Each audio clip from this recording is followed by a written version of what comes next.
Mevrouw Christiaans. Dank u wel, meneer de voorzitter. De cijfers spreken voor zich.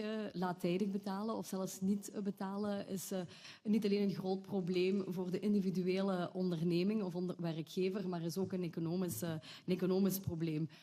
Nu is er een voorstel van Unizo Limburg en u weet, een voorstel uit Limburg, meneer de voorzitter, dat is per definitie een goed voorstel. Dus ik ben blij te vernemen dat collega Van Wezenbeek dit ondersteunt en dat ook de minister-president namens minister Muiters, namens de regering, zegt dat die labeling eigenlijk wel een goed initiatief is, dat het wel een initiatief is door zelfregulering, maar ik zou toch willen aandringen dat ook de regering, ook de administratie die taak op zich neemt van sensibilisering en ondersteuning want zo'n label heeft natuurlijk alleen maar meerwaarde als het eenduidig is uitgewerkt en dat er duidelijke spelregels aan dat label verbonden zijn. Dus ik denk dat daar ook wel toch de ondersteuning van de administratie noodzakelijk is.